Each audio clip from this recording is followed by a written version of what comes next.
So the big story over the weekend was, of course, Trump speaking at CPAC. And this is a story from Newsweek, which is very anti-Trump. They despise Trump. They hate the orange man.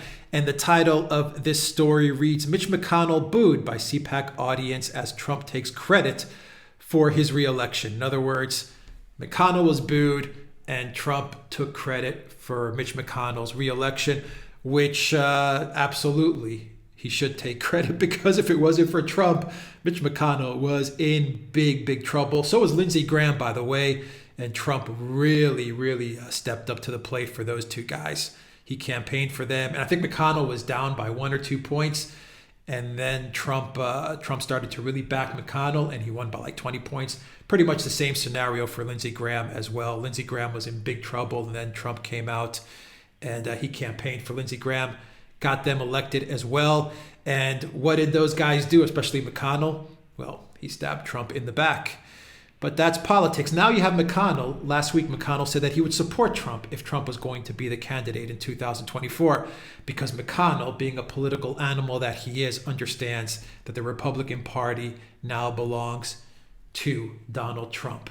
And McConnell is just in survival mode at this point. So he's kind of, kissing Trump's ass. Anyway, Newsweek says that the Conservative Political Action Conference CPAC audience on Sunday afternoon booed Senate Minority Leader Mitch McConnell as President Donald Trump took credit for the Kentucky Senator's November election win. Quote, my endorsement of Mitch McConnell at his request. He asked for my endorsement, Trump said, prompting loud boos from the crowd. Brought him from 1 point down to 20 points up, and he won his race in the great state and the great Commonwealth of Kentucky. He won it very easily, and I said, I wonder if I'm doing the right thing here. But you know what? I did what I did. Yeah, you did what you did, and, what's done is done, but now you did the wrong thing. You did the wrong thing. Well, okay, you have to support the Republicans, and you have to support the Republican Party, because President Trump was part of the Republican Party, but still, it was crappy what McConnell did to Trump. He threw him under the bus. He backstabbed him. And that was all part of the plan, because McConnell, at the end of the day, is an establishment guy. He's not left. He's not right. He is for the establishment, along with Pelosi and Schumer. And I think they all work together to bring Trump's fate to where it ended up. But, he who laughs last. He who laughs last. Is that the phrase? We know who's going to get the last laugh. Anyway, I think that's the phrase. Whatever. But he went from 1 point down to 20 points up very quickly, immediately, actually, and he won his race. If you compare that to his other elections, I'm sure you'll see something interesting. But you know what? We got a Republican elected, he added. Yeah. That CPAC, Trump pretty much asserted himself as the leader of the Republican Party. He said there's no need to have another party. He has the Republican Party, and it belongs to the Trump agenda.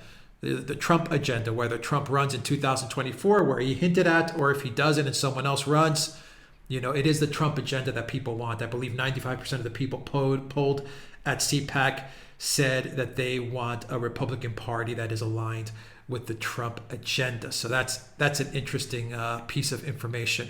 The party belongs to Trump, so Mitch McConnell is kissing Trump's ass. I'm sure Lindsey Graham will kiss Trump's ass. Mitt Romney, Liz Cheney, who else? Sass, you guys must be just, I don't know, maybe thinking of becoming Democrats, I imagine, because the party does belong to Trump, that's for sure.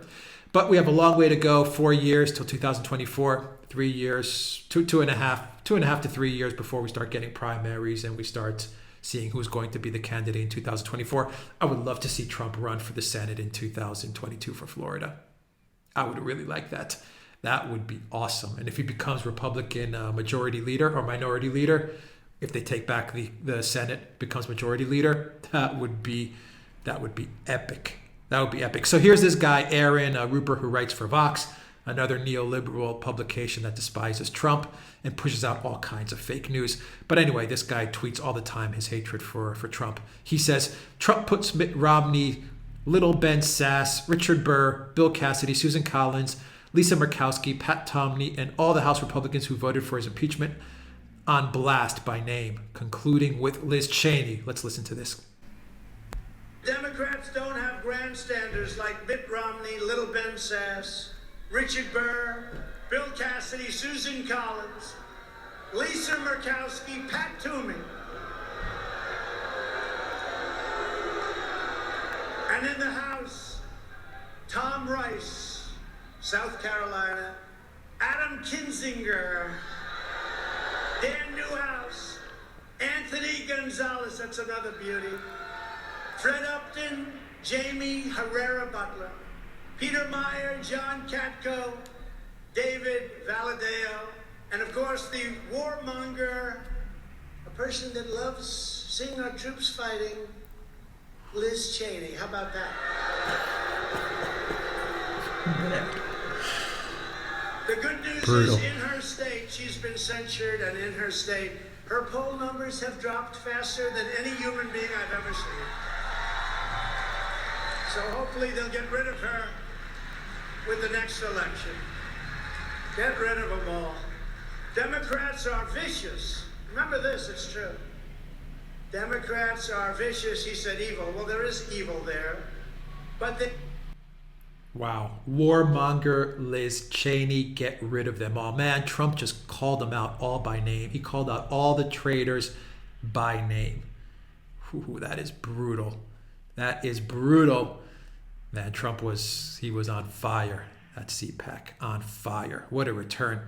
So this guy, Aaron Ruper, also put out this video, this 14-second clip, who stated this? David Dennison? That's what the tweet says. David Dennison is like, supposedly in many of the lawsuits against Trump, that's like the name that they use to as Trump's alias, David Dennison. So it's kind of like, this is like a Vox liberal left joke. They're terrible at jokes and memes, by the way. And sarcasm and anything, absolutely terrible, the left. But, give them props for trying at least. Here's this. Anybody get it? It has just been stated that President Trump's endorsement is the most powerful asset in politics. You believe that? Who would have thought that was going to happen? Who would have thought that's going to happen, Jim? Does anybody get it? Yeah, it's powerful. Absolutely. Why not? Why not? All right, guys, that's the video. That's the article. Yeah, it's powerful. So I don't know why this guy is poking fun at it. If you have an endorsement by Trump, you go from 1 point down to 20 points winning, as did Mitch McConnell, the same with Lindsey Graham. It's going to be so powerful that Trump's blasting of Cheney and Murkowski and Burr and who else, Collins, Toomey and all these guys, Kissinger, it's going to sink them. It's going to absolutely sink them. Mitt Romney, these guys are done. They might as well become Democrats if the Democrat Party will have them.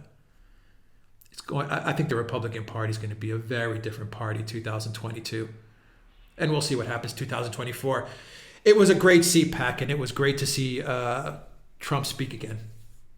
He's always entertaining when he speaks. I very rarely can sit through 10 minutes of listening to a politician speak. But with Trump, you could just listen for hours. I mean, he's that good when he gives his speeches. All right, guys, that is the video. Take care.